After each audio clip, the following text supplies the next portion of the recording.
পরপর 3 দিন এক্সিবিশন এত ভালো কেটেছে, শরীরটা একটু টায়ার্ড হয়ে গেছে, বাট মন থেকে ভীষণ ভালো কাটিয়েছি এক্সিবিশন। সেই সমস্ত ভিডিওগুলো তোমাদের সাথে শেয়ার করব, তবে হয়তো তার আগে এই ভ্লগটা পোস্ট করব, জানি না দেখি কি করি। তো আজকে এখন বিকেলবেলা 5টা মতো বাজে, আমি আর মা দুপুরেই হঠাৎ করে ঠিক করেছি যে চলো একটু যাই নৈহাটি বড়মার মন্দিরে গিয়ে পুজো দিয়ে আসি। হঠাৎ করেই ইচ্ছে করলো, ওরকম কোনো প্ল্যান করে আলাদা করে কিছু হয়নি। আর সত্যি কথা বলতে মন্দিরে যাওয়া নিয়ে না কোনো প্ল্যান করে কিছু হয় না, যতক্ষণ না ওখান থেকে ডাক আসে কিছু হয় না, ঠিক আছে।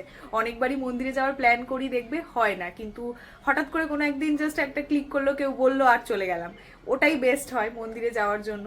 তো যাই হোক, চলো এখন রেডি হই, ঘুম থেকে উঠে গেছে, এখন ফ্রেশ ট্রেশ হয়ে একটু রেডি হয়ে বেরোবো। তো পুরো ভ্লগটা তোমরা দেখতে থাকো, আশা করি তোমাদের ভালো লাগবে। আর আমার সাথে সাথে তোমরা যারা নৈহাটির বড়মাকে দর্শন করনি, আমি জানি না ভিডিও করতে দেয় না, মনে হয় হ্যাঁ ভিডিও করতে দেয় না, আমি বাইরে থেকে মন্দিরটা দেখাতে পারবো, হয়তো মাকে দেখাতে পারবো না। তো চলো পুরো ভ্লগটা তোমরা দেখতে থাকো। একটা মানুষ কতখানি মাথা মোটা হলে এটা করে। আমি চার্জটা দিয়েছি কিন্তু সুইচটা অন করিনি। এখন বাজে 6টা বেজে গেছে, এখনই বেরোতে হবে আমাকে, মাত্র 56% চার্জ। আমি কি ভ্লগ করব? মানে এত আনপ্রফেশনাল ভ্লগ আর কে হয়? যাই হোক, এই চার্জ নিয়েই আমি বেরোই, যতটা করতে পারবো আশা করি হয়ে যাবে, ঠিক আছে। তো আমি রেডি হয়ে গেছি। একটা শাড়ি প্রথমে বেরোনোর সময় আমি অনেক জামা কাপড় বের করি, তারপর ফাইনালি যেটা পরে রেডি হই সেটা হচ্ছে এখন এই মুহূর্তে এইটা ফাইনাল আমি রেডি হয়েছি। এর আগে একটা শাড়ি পরেছিলাম, কিন্তু সেই শাড়িটা মানে ঠিক করে কুচি হচ্ছিল না, তো যতক্ষণ না ঠিক করে কুচি হবে আমি ততক্ষণ সেই শাড়িটা পরে বেরোবো না। তো ওই শাড়িটা বাদ দিয়ে তারপর এইটা পরলাম। এটা একটা ইন্ডিগো প্রিন্টের একটা শাড়ি, আগেও তোমরা দেখেছো। আসলে আমি তাড়াতাড়ি বেরোবো তো তাই মাথায় ওটাই চলছে। 6টা বেজে গেছে, হয়তো আমরা সন্ধ্যা আরতিটা দেখতে পারবো না, কারণ 6:30 7টার মধ্যে সন্ধ্যা আরতিটা হয়।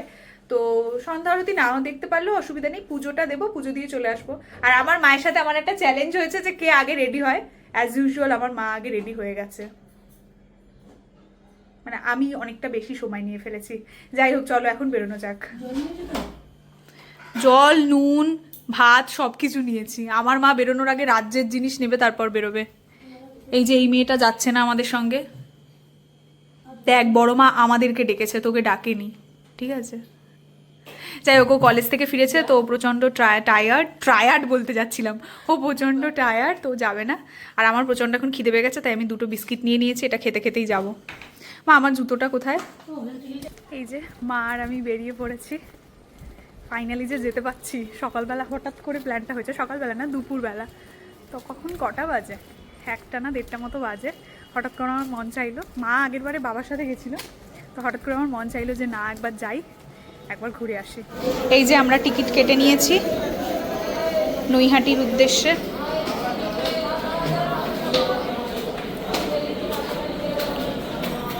আমার মাঝে মধ্যে মনে হয় মা যে তোমার বয়স কম, আমার বয়স বেশি। তুমি দেখো 40-এ 45-এ এসেও তোমার স্কিন গ্লো করছে, আর আমার স্কিনের অবস্থা দেখো। যাই হোক, আমরা প্ল্যাটফর্মে চলে এসেছি, এখন ট্রেনের জন্য ওয়েট করছি। কোন ট্রেন আছে আমি নিজেও জানি না, কারণ আমার এই ফোনে হোয়ার ইজ মাই ট্রেন নেই। আরে স্টোরেজের সমস্যার জন্য আমি অনেক অ্যাপ আনইনস্টল করে দিয়েছি, তো ওই জন্য বোনকে এখন ফোন করে জিজ্ঞেস করবো। আর আজকে আমাদের ভাগ্যটা অনেক বেশি ভালো, বাড়ির সামনে থেকে মানে বাড়ি থেকে বেরিয়েই অটো পেয়ে গেছি। অন্যদিন কী হয়, মানে বাড়ি থেকে বেরিয়ে অনেকক্ষণ দাঁড়াতে হয় তারপর অটো পাই, আজকে বাড়ি থেকে বেরিয়েছি সাথে সাথে অটো পেয়ে গেছি, মানে ভালো চলছে ভাগ্যটা। মন্দিরে যাচ্ছি না, মন্দিরে যাচ্ছি বলে সিরিয়াসলি ভাগ্যটা ঠিক ভালো চলছে। যাই হোক, বলবো না বাবা, বললে আবার যদি কিছু গন্ডগোল। বোনকে এক্ষুনি ফোন করলাম, বলছে নৈহাটি লোকাল। কি হচ্ছে মা আমাদের সাথে জানতাম না, কিন্তু আমি তো দেখে বের হইনি। বোনকে এক্ষুনি ফোন করলাম, ও বলছে নৈহাটি লোকালই আসছে 6:31-এ। এটা লেডিস করবে তো নাকি সামনে যেতে হবে?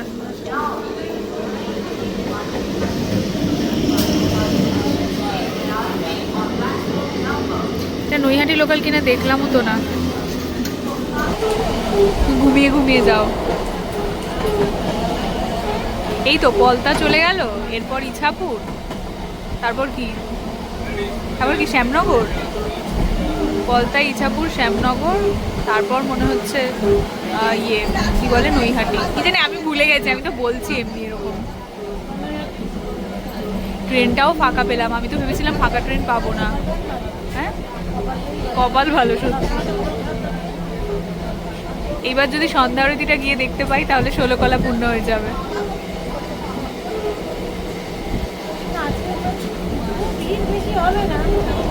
না আজকে তো সোমবার, ভিড়টা একটু কম হতে পারে হয়তো। নৈহাটি চলে এসেছি,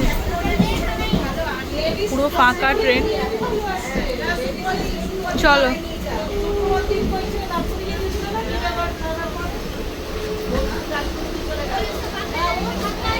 চলে এসেছি আমরা নৈহাটিতে। আগের বারে যখন নেমেছিলাম তখন ওভারব্রিজ থেকে এসেছিলাম, এবারে সাবওয়ে থেকেই চলে এসেছি। সাবওয়ে থেকে একদম কাছে আর কি, বেশি খুব একটা হাঁটতে হয় না। তো চলো এখন মন্দিরের দিকে যাওয়া যাক, দেখা যাক আগে সন্ধ্যা আরতি হয়ে গেছে কিনা। এখন কটা বাজে মা, এটা ইয়ে করো। হ্যাঁ এখন 7:09 বাজে, হতে পারে হয়ে গেছে সন্ধ্যা আরতি, আর যদি না হয়ে থাকে তাহলে তো আমরা দেখতেই পাবো। তো চলো এখন যাই আমার কাছে।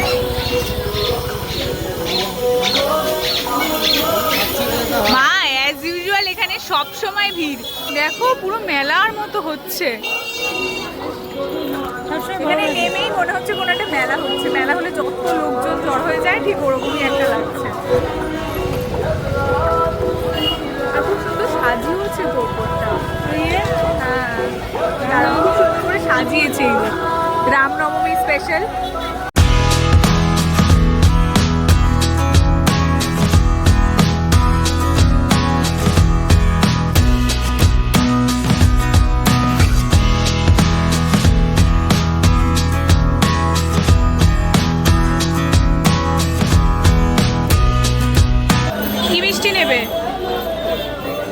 এই যে আমরা এখানে ডালা কিনতে চলে এসেছি। কত টাকার ডালিগুলো কত করে আছে? 101। আচ্ছা, সেই ডালার মধ্যে কি মিষ্টি তোমরা দিয়ে দেবে না আমরা বলে দিলে তারপর?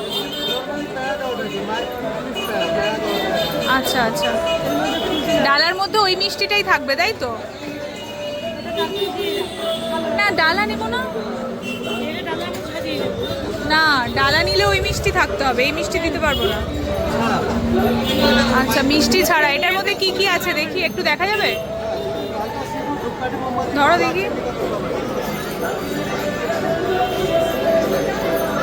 ঠিক আছে এটা দিয়ে দাও, আর মিষ্টিটা আমরা আলাদা করে বলছি, ঠিক আছে? এটা দিয়ে দাও। মিষ্টিটা কোনটা নেবে মা? এইটা 4টে। এই যে আমরা এই 2 রকমের মিষ্টি নিলাম, এটা ছানার কেক আর এটা কি ক্ষীর কদম বলে তাই তো? এই যে মা আর আমি প্রসাদ নিয়ে নিয়েছি। আমি জানি না তোমরা কতখানি শুনতে পাবে, কারণ এখানে ব্যাকগ্রাউন্ডে গান চলছে। এখন মন্দিরে ঢুকবো, আমার কথা আশা করি কিচ্ছু শুনতে পাবে না, কারণ এখানে প্রচুর জোরে জোরে গান বাজছে। চলো আগে পুজোটা দিয়ে আসি, দিয়ে এসে তারপর তোমাদের সাথে কথা হচ্ছে।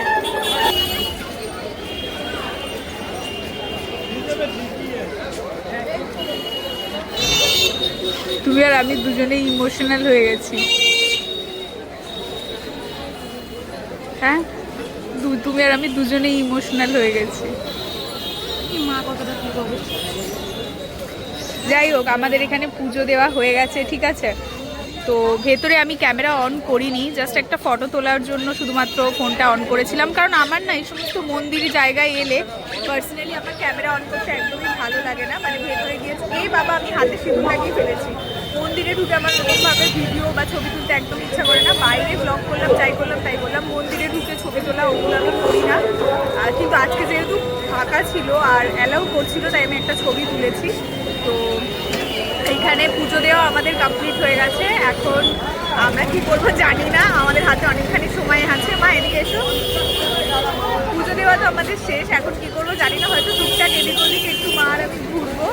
আর এই প্রথমবার আমি আমার এইটা আগের বারে দেয়নি না কেউ এখানে, এই কপালে এটা পড়েছি, বেশ ভালো লাগছে। এটা পুজোটা তো দেওয়া হয়ে গেছে, বেশ মনে একটা আলাদাই শান্তি লাগছে পুজো দেওয়ার পর। আর এখানে এসে না এতটা স্ট্রং একটা মানে কি বলবো, প্রত্যেকটা মন্দিরেই একটা খুব অনুভূতি কাজ করে, মানে ভেতরে ঢুকলে একটা আলাদাই গায়ে কাটা দেওয়া একটা ব্যাপার। তো এখানে এলে আমি সেই এনার্জিটা আরও বেশি করে ফিল করি। একটা অদ্ভুত এনার্জি থাকে যেটাতে অটোমেটিক্যালি চোখ থেকে জল বেরিয়ে যায়। তো আগেরবারে যখন এসেছিলাম তখন মন্দিরটা পুরোপুরি কমপ্লিট হয়নি। আমি যখন এসেছিলাম মাঝে মা আর বাবা একবার এসেছিল, তবে এইবারে এসে পুরো মন্দিরটা কমপ্লিট হয়ে গেছে এবং দেখতে ভীষণ সুন্দর লাগছে বাইরে থেকে। আর ভেতরটা তো অ্যাজ ইউজুয়াল এমনিতেও সুন্দর। পুজো দিয়েছি তারপরেও তোমাকে লাইনে দাঁড়িয়ে প্রসাদ নিতে হবে?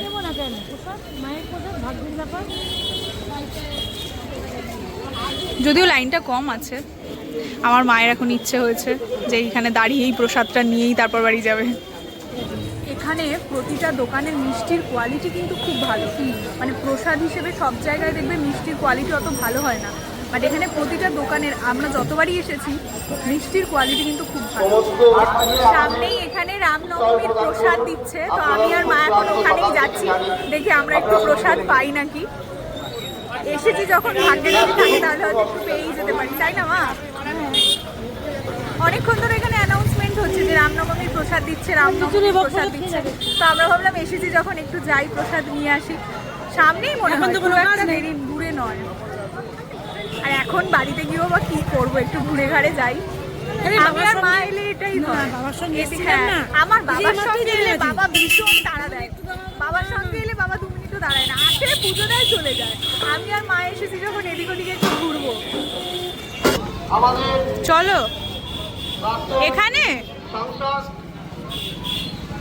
আমাদের মধ্যে উপস্থিত মনোজ ব্যানার্জি মহাশয়, আমাদের ব্যারাকপুর সাংগঠনিক জেলার সভাপতি,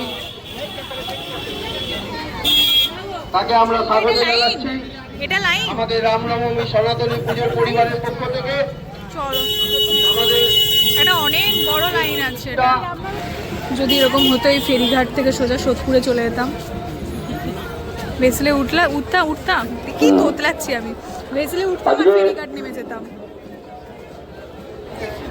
ওইখানে দিচ্ছে, মানে এই লাইনটা অনেকবার ঘুরে ঘুরে ওইখানে যাচ্ছে। মর্যাদা পুরুষোত্তম শ্রী রামচন্দ্রের পূজা এবং তার সাথে আজকে ভোগ বিতরণ অনুষ্ঠান চলছে। এখানকার সকল ভক্তবৃন্দ শুভ রামনবমীর তিথি শুভেচ্ছা এবং গৈরিক অভিনন্দন।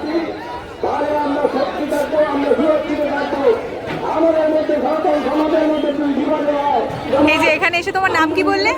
স্নেহার সাথে কথা হয়ে গেল, ও খুব মিষ্টি, তোমাকে খুব ভালো লাগছে দেখতে। আমি ওর থেকেই জানতে পারলাম যে এটা প্রথম বছর এখানে রামনবমীর পুজো হচ্ছে, তাই তো? মূর্তি পুজো এর আগে হতো না, এর আগে এখানে হতো না, এটাই প্রথম বছর এখানে হচ্ছে। আর সেই উপলক্ষে বোধহয় মেলা বসেছে, তাই তো? আর তার জন্যই প্রসাদ দেওয়া হচ্ছে। তো প্রথম বছরই এখানে পুজোটা হচ্ছে, খুব সুন্দর লাগছে।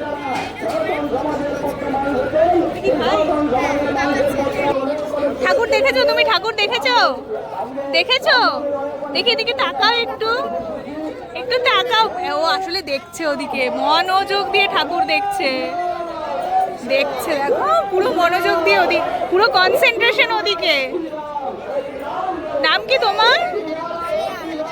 খুব মিষ্টি। আষ্টাটা আমাদের মধ্যে বিশিষ্ট সমাজসেবী মনোজ ব্যানার্জি মহাশয় রয়েছে, আছেন বিভিন্ন পেশায় যুক্ত পুরুষ এবং মহিলা, তারা সন্ধ্যে থেকে আমাদের বিষয় প্রদান করেছেন এবং তাদের মূল্যবান সময়। এই যে আমরা প্রসাদ নিয়ে নিয়েছি, রামনবমীর প্রসাদ, আর এটা বোধহয় আমাদের ভাগ্যে ছিল, নইলে হঠাৎ করে এসে আমরা এই প্রসাদটা পাবো এটা এক্সপেক্ট করিনি। অ্যানাউন্সমেন্ট হচ্ছিল আর সেটা শুনেই আমরা এলাম। এখানে বেশ অনেকখানি লাইন পড়েছে, যদিও খুব জলদি লাইনটা এগিয়ে যাচ্ছে। তো প্রসাদটা নিয়ে নিয়েছি, চলো প্রসাদটা খাই। প্রসাদ খেয়ে মা আর আমি এখন স্টেশনের দিকে হাঁটছি, যাওয়ার পথে এদিকটা ওদিকটা ঘুরবো। আর আসার সময় ওখানে দেখেছিলাম খুব সুন্দর আলু কাবলি বানাচ্ছিল। প্রসাদ খেয়েছি ঠিকই, কিন্তু খুব মন চাইছে আলু কাবলিটা খেতে। হ্যাঁ, মা তো তেঁতুল খেতে পারবে না, যেহেতু মা হোমিওপ্যাথি ওষুধ খায়। তো দেখি যাওয়ার সময় যদি পাই তাহলে একটু আলু কাবলি খাবো। আমাদের সোদপুরে না খুব একটা ওরকম ভালো আলু কাবলি পাওয়া যায় না, যদি এখানে দেখি এখন পাওয়া যাচ্ছে তাহলে একটু খাবো। আমার মায়ের খাওয়া মানে তো কি বলবো, আমার মা একটুখানি খায় আর খেয়ে বাকিটা আমাদের হাতে তুলে দেয়, ঠিক আছে? আমার মা যদি খুব খেতে ইচ্ছে করে কোনো জিনিস, সেটা হলো আমার মায়ের পছন্দের হচ্ছে কি চপ। চপ খেতে মা ভীষণ পছন্দ করে, কিন্তু আপাতত এখন আমি চপ খেতে নাই করব, কারণ অনেকটা রাত হয়ে গেছে। আর যেহেতু প্রসাদ খেয়েছো, ওটাই মনে হচ্ছে আলু কাবলি, না না ওটা কুলফি। সামনে কোথাও একটা আলু কাবলি ছিল না, লাইনে না, এখানে একটা ছিল, ওই সামনে একটা জায়গা ছিল। এই দেখো মন্দির বন্ধ হয়ে গেছে, 8টার মধ্যেই মন্দির বন্ধ হয়ে যায়। আমরা ওখান থেকে প্রসাদ খেয়ে আস্তে আস্তে মন্দির বন্ধ হয়ে গেছে। এই যে আলু কাবলি দোকানে চলে এসেছি আমরা, মায়ের আলু কাবলি খাওয়ার ইচ্ছা পূরণ হবে। তোমার জন্য আমাকেও টক ছাড়া খেতে হবে। এক কাজ করো মা, তুমি টক ছাড়া খাও, আমি টক দেয়া খাই, কারণ টক ছাড়া আলু কাবলিটা বেশ জমে না। সেই আশীর্বাদ আপনারা আমাদের এটা কি টক দেওয়া? যত ভালো করেছেন আচ্ছা, টক দেওয়া আমাদের গ্রহণ করছেন। ভালো লাগছে। দীর্ঘ সময় ধরে এই গরম আপনারা দাঁড়িয়ে রাখেন।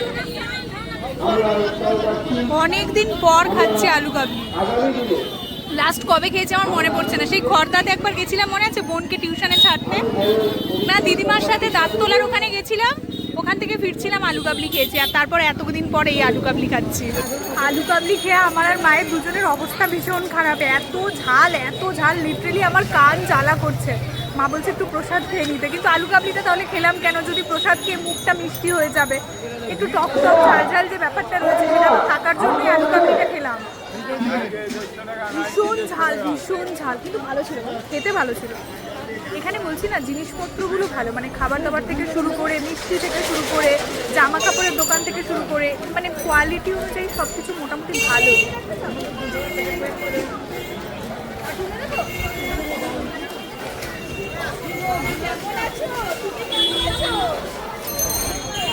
আমাদের সোদপুরের মার্কেট তো অনেক জমজমাট, কিন্তু এটা অনেকখানি সোদপুরের মার্কেটের মতো, যেহেতু এখন চৈত্র সেল চলছে, তো সেলের প্রচুর জিনিসপত্র পাওয়া যাচ্ছে।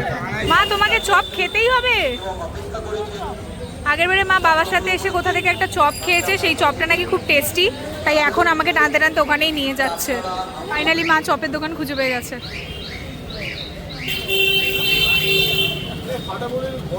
কি পাওয়া যায় এখানে, কি কি? আরে চপ তো অনেক রকমের চপ হয়, তাছাড়া আর কি কি আছে? আলুর চপ ছাড়া? আলুর চপই নাও মা, দুটো আলুর চপ নাও।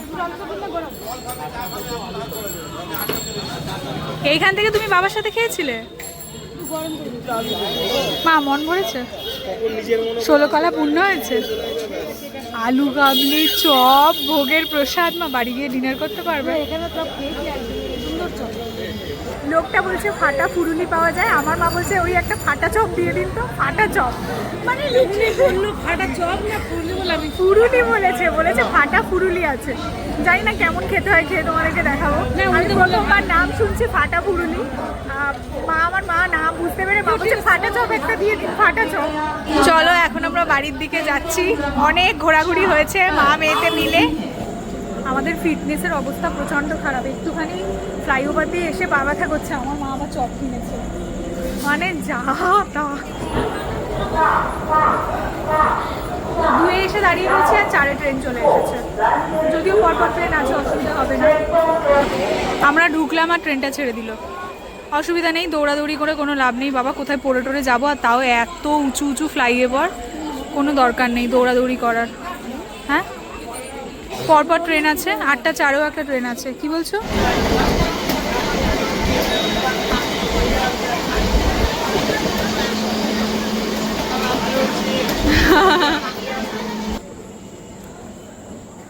তো অবশেষে আমরা সোদপুর নেমে গেছি, এখন অটোর লাইনের দিকে যাচ্ছি। এত রাত হয়ে গেছে, আশা করি অটোর লাইন খুব একটা বড় হবে না, হতেই পারে সোদপুর তো, এখানে অটো পাওয়া খুব চাপের বিষয়, দেখা যাক। চলো বাড়ির দিকে যাই। তো ফাইনালি বাড়ি চলে এসেছি আমরা, আর এই দুজন ব্যক্তি এখন খাওয়া দাওয়াতে মগ্ন রয়েছে, দুজন না একজন। যাই হোক চলো আজকের ব্লগটা এখানেই শেষ করছি, দেখা হচ্ছে তোমাদের সাথে পরবর্তী কোনো একটা ব্লগে। ততক্ষণ সবাই ভালো থেকো, সুস্থ থেকো, সবাইকে ভালো রেখো, আর ভিডিওটা যদি ভালো লাগে তাহলে একটা লাইক, শেয়ার এন্ড সাবস্ক্রাইব করে দিও। চলো টাটা।